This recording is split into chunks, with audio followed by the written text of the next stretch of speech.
Assalamu alaikum, dear students. Here is Kumail Haider, and welcome to the octahedron chemistry classes. Last lecture में हमने phase transition में boiling को समझा था बेटा। आज का हमारा टॉपिक होगा that is known as freezing. तो टॉपिक का हेडिंग देते हैं बेटा फ्रीजिंग।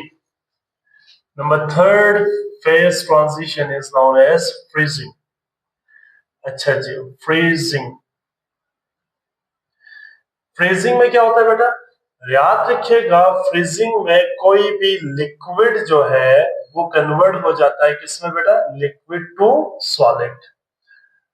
Liquid to solid. अच्छा, इस प्रोसेस को सॉलिडिफिकेशन भी कहते हैं। ठीक है, सॉलिडिफिकेशन भी कहते हैं, या सिंपल हम इसको फ्रीजिंग ही बोलते हैं। मोस्ट कॉमन वर्ड जो यूज की जाती है वो फ्रीजिंग है, फ्रीजिंग। अच्छा जी, तो फ्रीजिंग क्या है इसको समझते हैं बेटा। पहले ऐसा प्रोसेस जिसमें कोई भी लिक्विड जो है वो सॉलिड में कन्वर्ट हो जाए, at its freezing point is known as freezing of a liquid. So the process in which a liquid is convert into a solid at its freezing point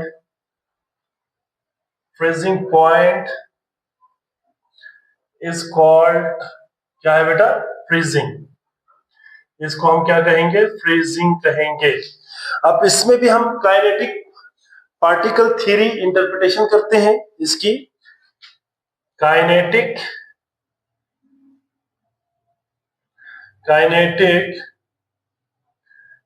particle theory interpretation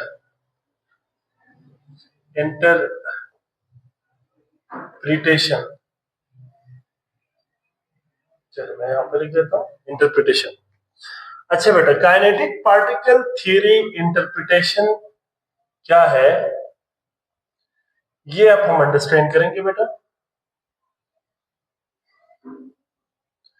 इसकी wording के लिए मैं जगह रखता हूं, यहाँ पे पहले मैं डायग्राम से आपको समझाता हूँ बेटा सबसे पहले। अच्छा, अगर हम किसी भी लिक्विड की बात करें ना बेटा, लिक्विड की, तो लिक्विड में according to kinetic particle theory liquid के मॉलिक्यूल्स वेल अरेंज नहीं होता। ठीक है, ऑर्डरली अरेंज नहीं होता या वेल अरेंज नहीं होता, और इनके वीक इंटरमॉलिक्यूलर फोर्सेस होती है। ठीक है, और इसमें पैकिंग होती है क्लोज, लेकिन सॉलिड से कम इसकी क्लोज पैकिंग होती है। तो हम यहाँ पे डायग्राम जरा बनाते हैं। फॉर एग्जांपल, ये लिक्विड के मॉलिक्यूल से मैं थोड़ा सा डिस्टेंस पे बना लेता हूँ पार्टिकल्स को, ताकि आपको समझने में आसानी हो जाए। इस तरह से पार्टिकल्स मौजूद होंगे लिक्विड के, ठीक है, और एक दूसरे से थोड़ा सा डिस्टेंस पे, क्योंकि वीक इंटरमॉलिक्यूलर फोर्स है तो थोड़ा सा डिस्टेंस पे हम इसको बना लेते हैं ताकि समझने में हमें आसानी हो। और इनके दरमियान क्या है बेटा? इनके दरमियान वीक इंटरमॉलिक्यूलर फोर्सेस है। ठीक है, मैं इसको इस तरह से बना लेता हूँ। ठीक है, वीक इंटरमॉलिक्यूलर फोर्सेस। थोड़ा सा डिफरेंशिएट करने के लिए मैं थोड़ा सा इसको सॉलिड बॉन्ड से ही बना लेता हूँ, और इसके बाद फिर मैं इसको डॉटेड लाइन से बना के आपको वीक समझा देता हूँ। ठीक है, अच्छा, जिस तरह से अब यहाँ पे अगर हम पॉइंट्स लिखे तो पहला पॉइंट यहाँ पे हम कह सकते हैं कि यहाँ पे नो ऑर्डरली अरेंज है ना, नो ऑर्डरली अरेंज्ड नहीं है, पहला पॉइंट। दूसरा पॉइंट बेटा क्या है? Weak intermolecular forces. और तीसरा क्या है बेटा? ये मूव कर सकते हैं molecule, move past one another, एक दूसरे के ऊपर से ये क्या हो जाता है? स्लिप होता हुआ ना, मतलब आप किसको कहते हैं? स्लिप होता हुआ ये मूव कर सकता है। अच्छा जी, अब हमने करना क्या है बेटा? अब हमने करना है कूलिंग। अगर आप इस लिक्विड को कूल करें, ठीक है, इसको आप मैं यहाँ पे बना देता हूँ। चलिए, इसको अगर हम कूल करें, यहाँ पे कूलिंग हम करते हैं। ठीक है, कूलिंग प्रोसेस हम यहाँ पे यूज कर रहे हैं, कूलिंग करते हैं। तो कूलिंग में क्या होगा बेटा, देखिए अब कूलिंग में ये होगा कि हमने इसको कूलिंग करना है, यहां से इसको कूलिंग हम प्रोवाइड कर रहे हैं फॉर एग्जांपल, ठीक है, this is the cooling process.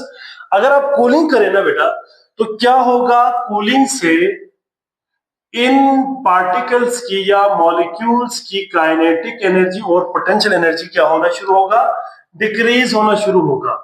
मतलब काइनेटिक एनर्जी भी क्या हो जाएगी, डिक्रीज होना शुरू हो जाएगा, पोटेंशियल एनर्जी भी क्या हो जाएगी, डिक्रीज हो जाएगी, और ओवरऑल टेम्परेचर भी क्या हो जाएगा, डिक्रीज, और मूव इसकी और स्लो हो जाएंगे बेटा, स्लोली मूव करना शुरू करेगा, ठीक है बेटा, और स्लोली मूव करेंगे एंड कम क्लोज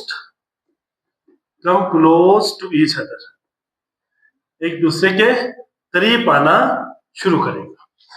अब हुआ ये है, देखिए जरा, इन पार्टिकल्स की देखिए काइनेटिक एनर्जी भी डिक्रीज हुआ है, इनकी काइनेटिक एनर्जी डिक्रीज हुआ है, तो ये पार्टिकल एक दूसरे के करीब आना शुरू करेगा, इस तरह से एक दूसरे के करीब आना शुरू करेगा।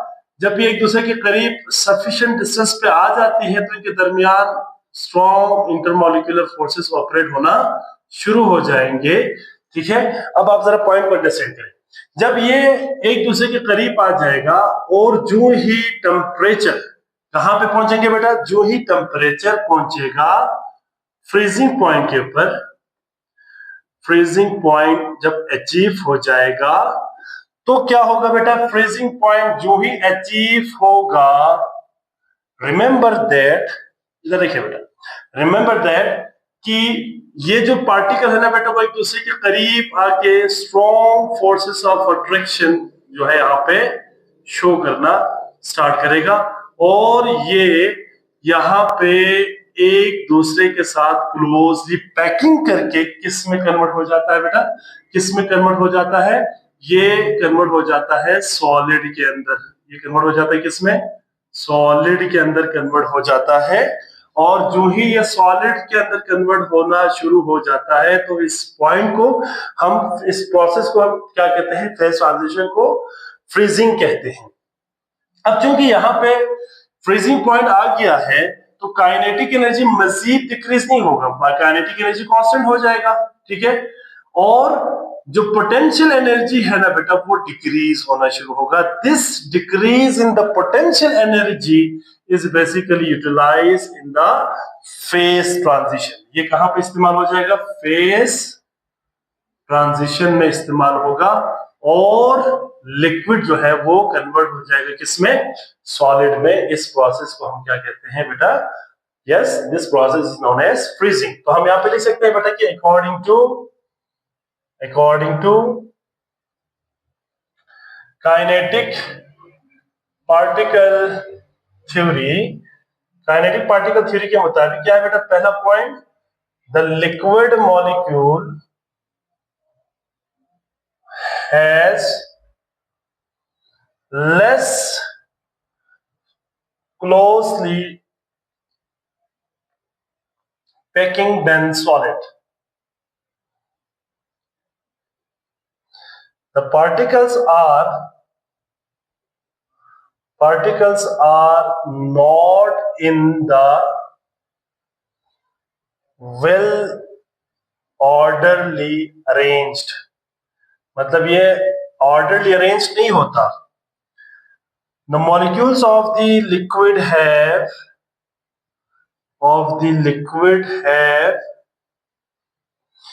weak intermolecular forces, therefore they can move all around, या इसको हम कह सकते हैं कि passed over another,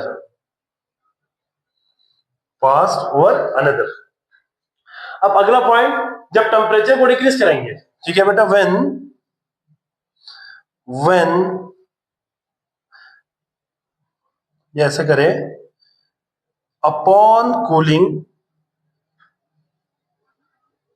the molecule loss energy, so kinetic energy and potential energy क्या होगा बेटा, डिक्रीजेस। ये डिक्रीज होना शुरू हो जाएगा, ठीक है, ये डिक्रीज होना शुरू हो जाएगा। अच्छा जी, इसके बाद अगला point, when the freezing point, when the temperature is equal to the freezing point, जब ये फ्रीजिंग पॉइंट के बराबर हो जाएगा बेटा, देन क्या हो जाएगा बेटा, kinetic energy remain constant and potential energy क्या हो जाएगा बेटा, decreases. This decrease in the potential energy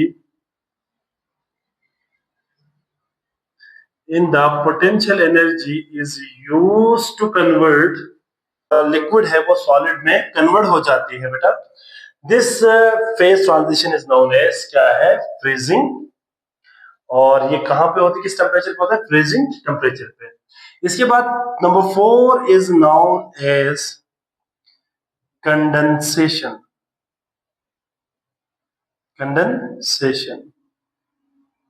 अब कंडेंसेशन क्या होती है बेटा, कंडेंसेशन का मतलब है कि गैस का कहां पे आना बेटा, लिक्विड में। मैं इसको भी जल्दी जल्दी करता हूं क्योंकि यही सेम बिल्कुल आपने लिखना है, बस थोड़ा सा प्रोसेस को उलट करते हुए, बाकी सारी चीजें वही है जो मैंने अभी आपको एक्सप्लेन किया। कंडेंसेशन क्या होती है बेटा, yes, the process in which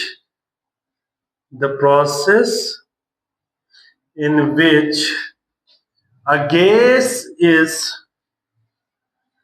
converted into liquid at किस पे बेटा, at कंडेंसेशन पॉइंट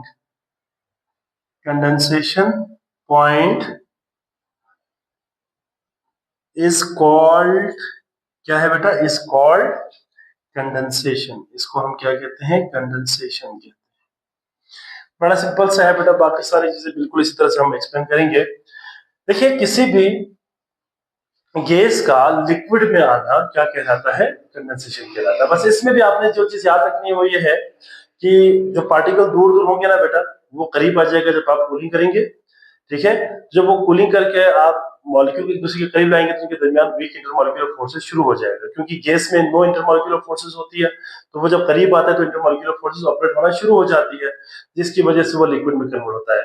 और इसमें एक और चीज भी आपने याद रखनी है बेटा, शुरू में काइनेटिक एनर्जी और पोटेंशियल एनर्जी दोनों क्या हो जाएगी, डिक्रीज हो जाएगी। लेकिन जो ही कंडेंसेशन पॉइंट आएगा, काइनेटिक एनर्जी अगेन कांस्टेंट, लेकिन पोटेंशियल एनर्जी इसमें क्या हो जाएगी, डिक्रीज हो जाती है। तो जल्दी से हम इसको भी कवर कर लेते हैं बेटा कि इसमें काइनेटिक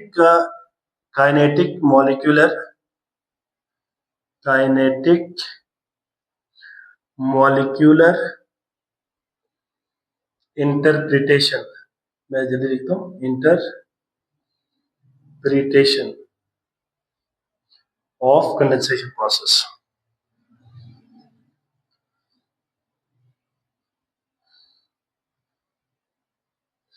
इसमें भी अगर मैं पहले डायग्राम से आपको समझाऊं तो इसमें भी बिल्कुल सेम होगा बेटा। देखिए, हमारा जो स्टेट ऑफ मैटर है वो गैस है, ठीक है।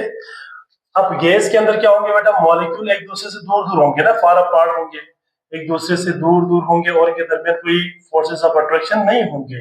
ये इस तरह से फार अपार्ट होता है, ठीक है। अब काइनेटिक पार्टिकल इंटरप्रिटेशन के मुताबिक या थ्योरी के मुताबिक ये कहां पे होता है बेटा, मॉलिक्यूल्स कहां पे होता है, फार अपार्ट, ठीक है, एक दूसरे से फार अपार्ट होते हैं मॉलिक्यूल्स। दूसरी बात इनकी क्या होती है बेटा, नो इंटरमॉलिक्यूलर फोर्सेस। और इसी तरह से बेटा यहाँ पे हम कह सकते हैं कि इनकी हाई स्पीड के साथ मोशन होती है, इनकी हाई स्पीड होती है, बहुत रैंडमली मूव कर रहा होता है, ठीक है, हाई स्पीड के साथ रैंडमली मूव करता है, रैंडमली मूव करता है, ठीक है, रैंडमली मूव करता है। अब आप देखिए, जब हम गैस का टेम्परेचर कम करता है या हम कूलिंग करते हैं, फॉर एग्जांपल मैं आपको बता देता हूँ, कूलिंग हमने क्या करना है, कूलिंग करना है।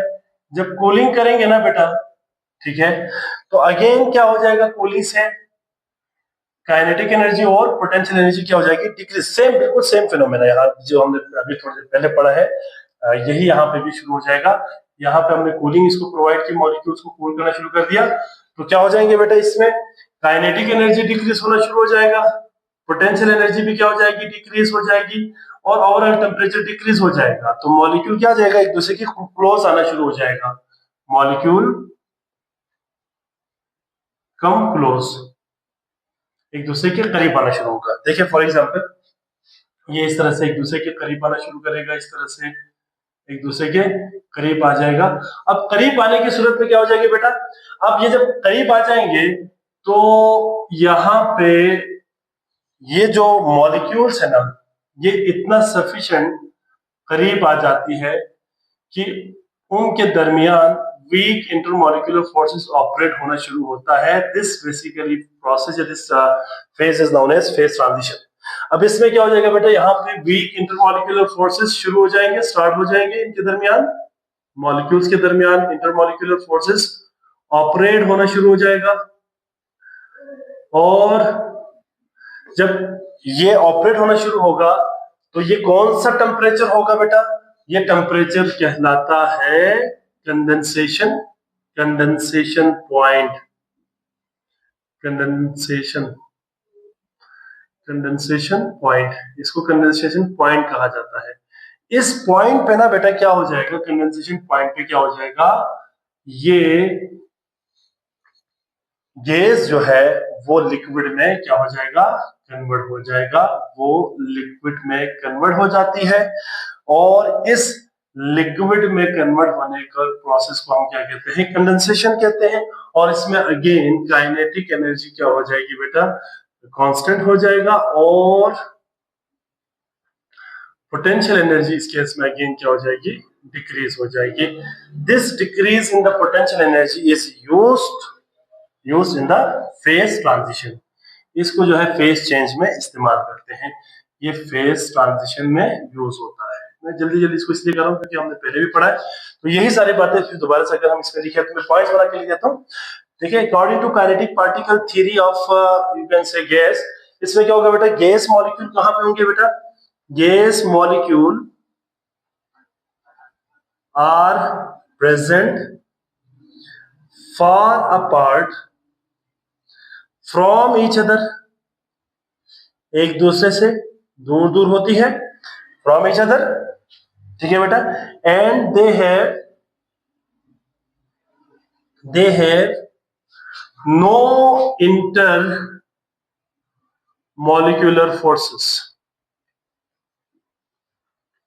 और ये रैंडमली मूव करते हैं, the molecules are move randomly, ये रैंडमली मूव कर रहा होता है, ठीक है। अब हम जब क्या करेंगे बेटा, कूलिंग करेंगे, मैं यहाँ पे सिंपल कर देता हूं बेटा, when the molecule loss heat, जब हीट को लॉस करेंगे तो क्या होगा, यस, मॉलिक्यूल एक दूसरे के करीब आ जाएंगे, molecule come close to each other, come close to each other due to किस वजह से बेटा, due to decrease in kinetic energy and yes potential energy. Kinetic energy और पोटेंशियल एनर्जी दोनों में कमी होने की वजह से, दोनों कम होने की वजह से क्या हो जाएगा बेटा, ये मॉलिक्यूल एक दूसरे के करीब आ जाएगा, ठीक है, एक दूसरे के करीब आना शुरू करेगा। अब जब एक दूसरे के करीब एनफ आ जाएंगे, ठीक है, या at the time of condensation, at the time of या एट द कंडेंसेशन पॉइंट क्या हो जाएगा बेटा, kinetic energy remain same,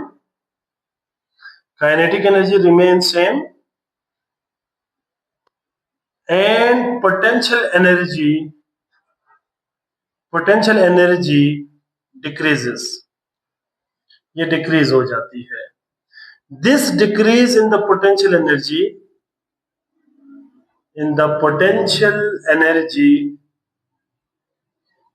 is used to convert gas into, किसमें बेटा, लिक्विड। गैस को लिक्विड में कन्वर्ट करने के लिए इस्तेमाल करते हैं। ठीक है, तो ये था बेटा हमारा आज का लेक्चर, जिसमें हमने फेज ट्रांजिशन में दो प्रोसेस को कंप्लीट किया बेटा, एक कंडेंसेशन और दूसरा हमने फ्रीजिंग को। आई होप सो आप तमाम बच्चों को समझ आ गए होंगे। कोई प्रॉब्लम है तो बेटा लाजमी आप कमेंट सेक्शन में अपना क्वेश्चन ड्रॉप किया करें, इंशाल्लाह मैं आपको वहां पे आंसर करूंगा। बाकी लेक्चर को आज यहाँ पे स्टॉप करते हैं। अपना बहुत सारा ख्याल रखिएगा। अल्लाह हाफिज।